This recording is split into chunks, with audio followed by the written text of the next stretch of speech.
So we have, next up is an office in Barnton in Edinburgh, which is run and owned by Eleanor Connor. This is a delicatessen, a bakery, a coffee shop, and a post office, and it's been extremely successful. In fact, I think I'm right in saying that this particular office in Edinburgh has just won Post Office of the Year for Edinburgh for the 3rd consecutive year. So clearly, Eleanor is doing something right. So without further ado, ladies and gentlemen, please put your hands together for Eleanor Connor.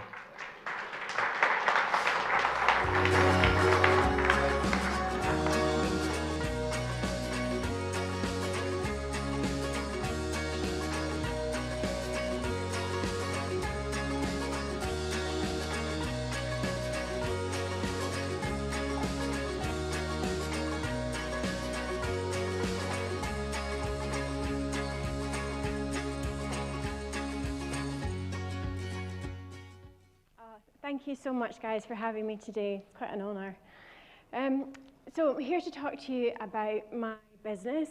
It's really my baby, I think. I call it my baby just because I've probably put my heart and soul, like you guys, into your business.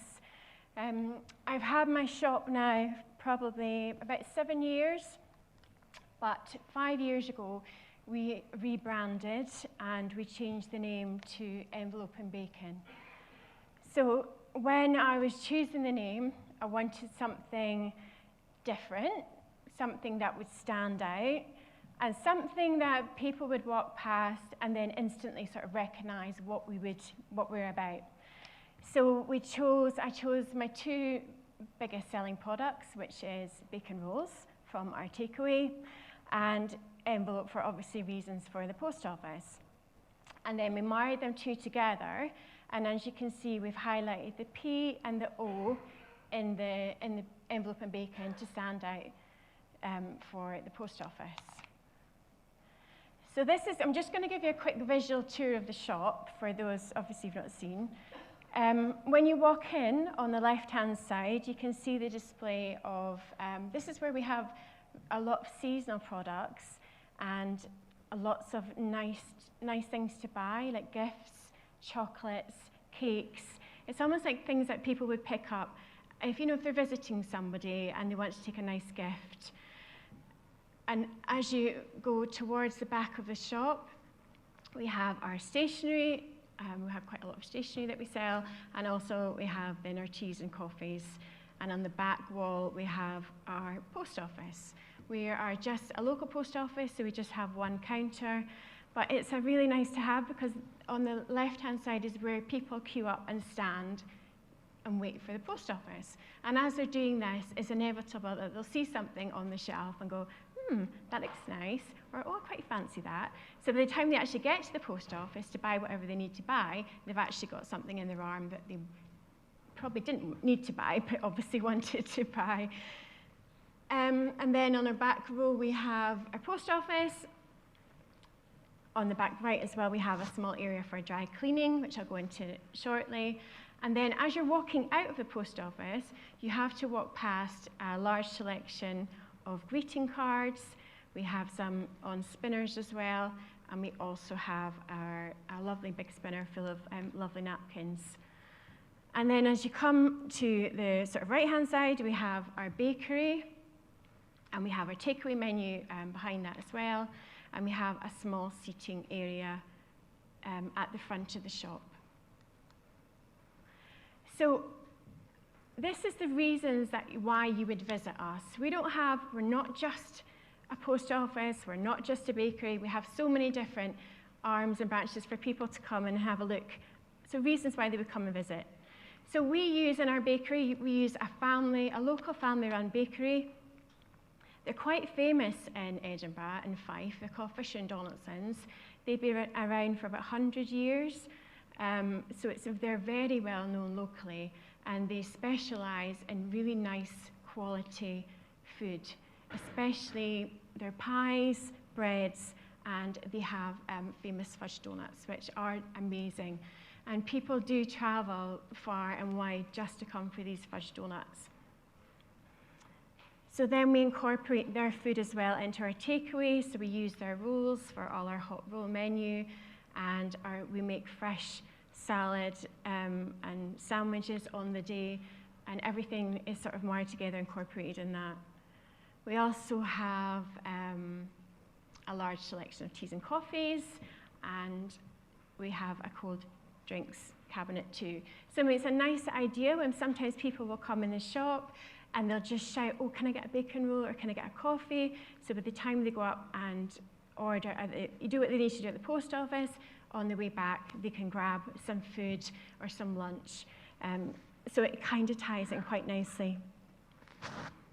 Stationery as well, we have a large range of stationery. You'd be honestly amazed, especially this week, the amount of people that come in, especially with their passports. Everyone's panicking at the moment because their passports are run out of date. And they just come in with their passport and go, have you got an envelope for this? Can you help me? What can I do? What do I need to send? Which one fits?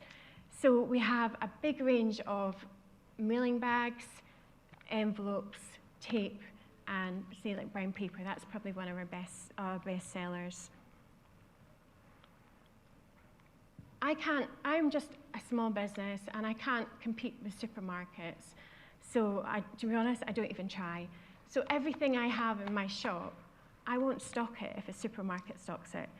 So we have a lot of local products made by the small independent retailers. So we have, for example, we have honeycomb from a local honey farm. We have teas and coffees from, there's 2 companies that we use in Edinburgh. The coffee that we sell personally for when we do our cappuccinos, lattes, is from a coffee place in Fife. And again, with shortbread, we use Crystal shortbread. They're probably the best shortbread in Edinburgh. And over the years, we've developed this as, you know, I've gone to lots of different trade shows. There's 2 in Glasgow, the SECC, the food shows, and also Harrogate, and other different shows to find something different.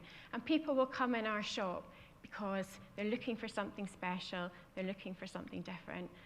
And that's why we don't try and compete, but we just have a different edge from our competitors. And again, the guys have touched on greeting cards. Again, personally, we use lots of different independent makers. I've probably got about 20 that I use, all in all, but I rotate them. I don't have the same cards out all the time. I'll maybe do a really nice display of one card, and then once they sell, I'll go to another supplier. But we use our local independents. They do a lot. There's so much talent out there, and the supermarkets don't have these talent, so we bring them in so people can showcase their work, and they might put the artists then put their, advertise that they have their cars in our shop, and we advertise we have their cars. So it's a nice way to get a little buzz about it, a buzz about something.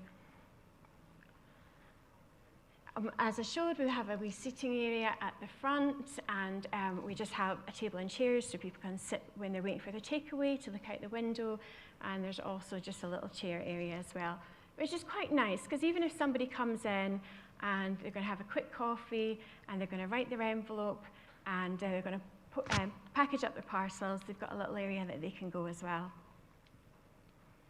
The dry cleaning is, we have as well at the very back of the post office. So when you go to the post office, you can take your coats, whatever, to be dry cleaned, and we also do alterations as well. So we literally just have a coat rack at the back of the shop. We place everything on there, and then we work in conjunction with a local dry cleaning service, and they come and collect them every day. So they collect them, and then they come back every couple of days, and your dry cleaning is all ready for them. It works for us because there's nowhere in our area that does dry cleaning, and we get a small commission from the dry cleaning company for that, for doing something very simple. The picture shown is a free library that we have. I don't know if anyone's ever heard of a free library. It's a registered business. It's very popular in the States. So this came about because of COVID. Our local library closed for 2 years.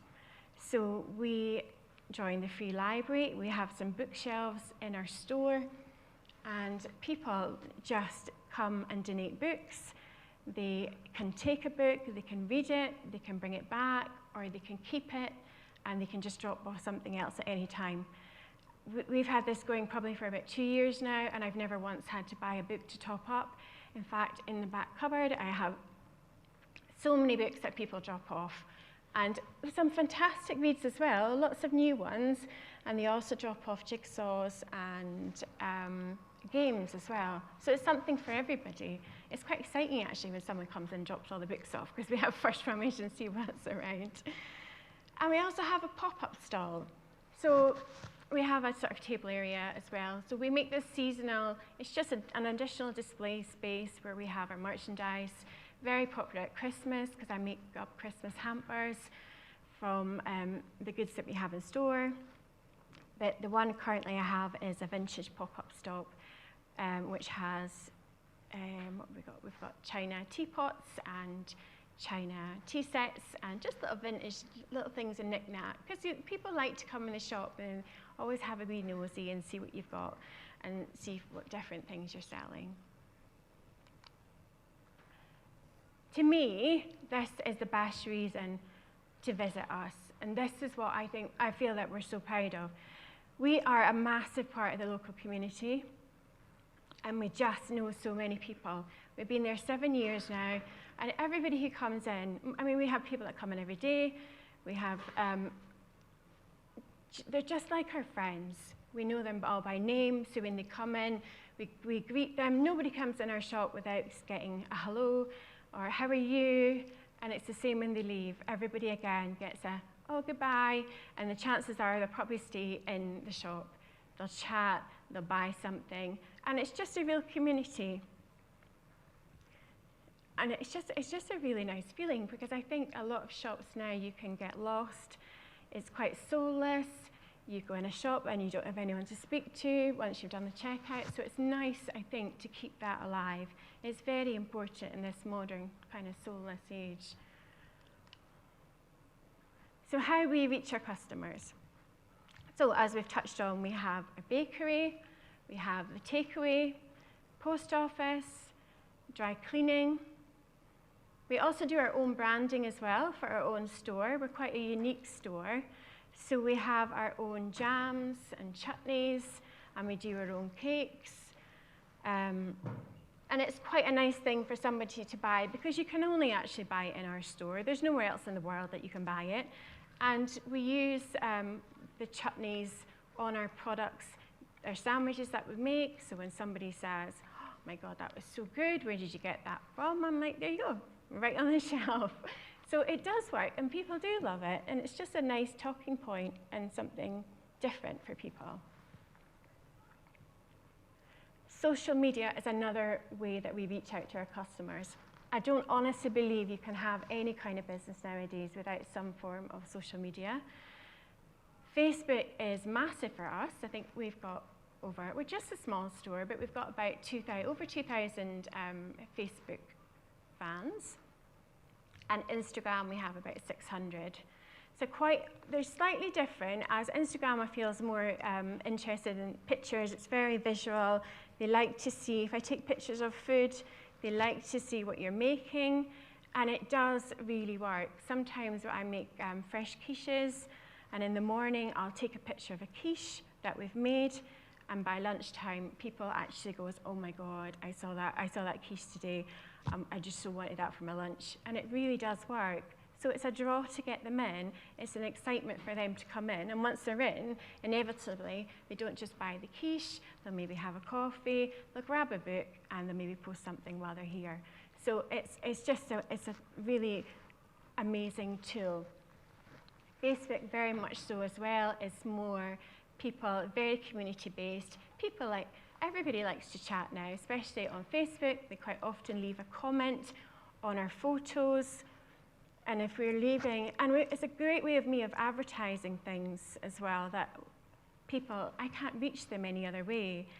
So the fudge donuts that we sell are phenomenal, but they also make them in cakes as a birthday cake. And I can't showcase that any other way because we don't have them in store. They're made to order. So I can post it on Instagram and Facebook. People then see this and go, And even if they don't buy it the first time or the second time, they'll remember that you've had it. And if you post again, it just keeps it in someone's mindset. So when they're having a birthday, oh, I remember that cake that Ellie put on. That was really lovely. So it might not work the first time, but it's kind of getting into people's heads what you can do and what you sell. We also have a website as well, which is just more generally based. So it has all our information, our time, when we're opening, and the food that we sell. But Facebook and Instagram is very interactive. I would say that's the best platforms for us. And more recently as well, we've had a food app. So it's a bit like Just Eat. We felt with COVID, it was quite difficult because there was not so much footfall. So we decided we could get our own food app. So basically you have a QR code and you can scan it in your phone, and then you can just order it simply on your phone, put the time on it that you want to collect it, and there they come. They collect their food, and they don't even have to queue, and it's already prepaid. They already pay for it online as well. So it's just another way that they might not want to browse. We have a lot of workmen nearby that don't have the time to sit and wait sometimes, so they're like, right, phone or use the food app and go, right, can I get my lunch 1:10. They're very precise as well. Sometimes it's they give us the exact time and then they'll come and collect it. Okay. Now, I'm not going to stand up to you today and say, look at my shop, this is amazing, and everything's wonderful, because I would be lying. And I think most small businesses, certainly in the post office section as well, feel that it has been very challenging lately for small businesses. COVID was especially hard, as I had to close the hot section of my business twice. Now the government, I put government changes here. Literally overnight we were told that we had to shut our business down. I think we were giving maybe 3 days notice. So you can imagine the amount of stock that we had in the fridges for the week ahead, which had to be given away or thrown out. Twice I had to do that. You weren't allowed to come into my shop if I sold hot food. I would have to serve you from the door. That was the rule at the time. But you could come into the post office to buy a stamp. That was okay. So all my customers would come and I would say, I'm so sorry, I can't serve you hot food, because I had a queue for the post office. I couldn't have a separate queue. You couldn't come in the door. So I had to say, sorry, I can't serve you. Okay, no problem. And off they go, 2 doors down to the local Scotmid, and got served there. Because that was allowed, because they were a supermarket. So over the time, Scotmid did particularly well and revamped their store and put the kitchen area in. So you can imagine, after 5 years of me having a business, that was utterly heartbreaking to see. It's practically giving them your customers and everything you work for. The other challenges we faced, Royal Mail and Post Office, as we love them, they're an integral part of our business. Royal Mail, I just saw last week, are advertising for postage, cheaper postage online, and we will pick it up for you from the door. No need to come to the post office, which I find, to me as a post office, ridiculous. And post office as well, what can I say? Remuneration, for us, I think we've looked on year, and sadly, I feel we're actually getting paid less over the years. I have to say that. Thank you. It's the elephant in the room that nobody talks about, but we have to be honest and say that's how it is. Courier companies, oh my gosh, there's so many of them. Amazon's as well. Sometimes I feel like we're a return service for all the online shopping. as well. Competition from big brands. I can't compete with Scotmid. I can't sell a roll for £1. I can't sell a coffee for £1. It's just like it's just very difficult. Building repairs, landlords, oh my gosh, I've had the most nightmare with my landlords lately. Apparently, landlords as well do not give discounts. No matter if there is a worldwide pandemic. I've had scaffolding on my building for 6 months for a 2-week roof repair. I've had the last 3 weeks in front of my shop, the road has been closed and resurfaced, which I'm sure will look fantastic next week, but I've had 3 weeks of losing my whole entire customer base because nobody can park. The increased cost of living, goods, utilities, everything. Every single thing has gone up in price. There's nothing, I can't think of anything nothing goes down, everything goes up. And the worry as well, the cashless society, that I fear is coming. How does that impact our business? 3 times this week, from being in Edinburgh, in Berwick, my partner lives, and even yesterday coming down, we stopped at the T-Bay services. To me, that is my favourite service station because it's got such a fantastic shop and it has an amazing amount of products. And every time I go there, I get so excited because I think, wow, right, I'm going to buy this. And yesterday, much to my boyfriend's delight, the card machine wasn't working. That's 3 times we've been in 3 different places. Last week was Sainsbury's. The card machine, the whole system was down. So I could only spend, I had to look at my purse yesterday, and I think I only had £10 because nobody carries cash anymore. And that's literally all we could spend. So that's another one in the future we need to be careful from. And I also worry about the lack of support for small businesses across the board from everybody, from the governments, from the Royal Mail, from everybody. I do think I haven't experienced a lot of help over the years, and it's something that, I think small businesses are so important and such an integral part of this country. I think it's very sad that sometimes they get swallowed up by the big companies.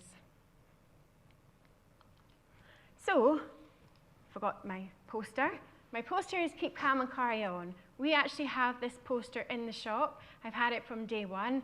And every time, to be honest, you're having a really rubbish day, we always keep check on that. And that's what we do. We keep calm and carry on.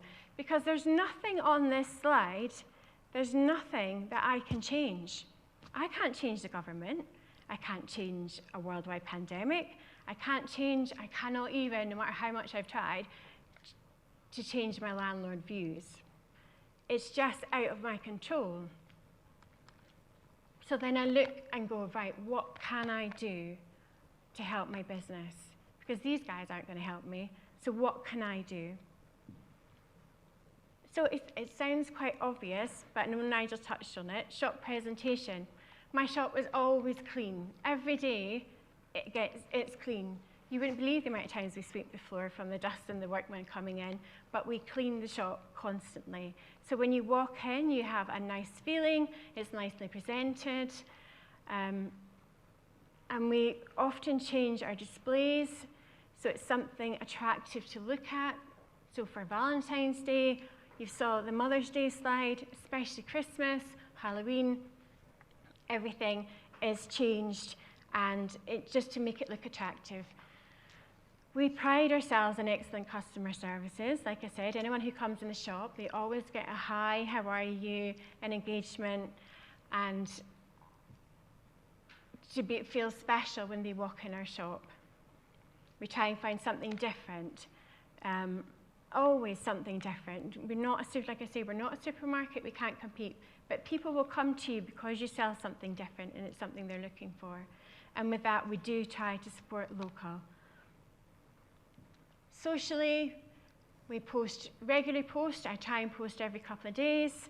I always try and put something enticing on, usually something to eat, because that usually works.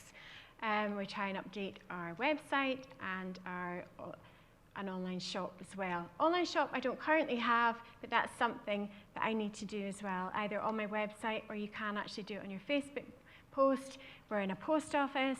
They simply buy the goods. You're at the perfect place. You can wrap them up and send them to them. And I also need to increase my app awareness as well to make sure people know that they can simply order online if they need to. For the future, what can I do that might help my business? Outside seating area, I feel would be quite nice. We have a small section at the front. I think people could walk past, stop for coffee. We have a lot of dog walkers in our area as well, so they don't, often standing at the door with a dog on the arm, they don't necessarily want to come in, they don't want to leave the dog. So that's quite a nice thing that we're looking at doing, making it look attractive, always looking for new, different products. And we currently don't sell alcohol, but that's something I would like to look at as well, because Edinburgh is a haven for gins and craft beers. And with our app, people order online, but we also are looking at doing home deliveries as well. And because we do all this, we are very fortunate that we are an award-winning business. We have been highly commended in the Retail Awards for 2 years. The last 3 years, we've won Best Post Office in Scotland with the Prestige Awards. And in 2019, when they had the Retail Awards, we also had highly commended as well, a top performer. So thank you for listening. Thank you.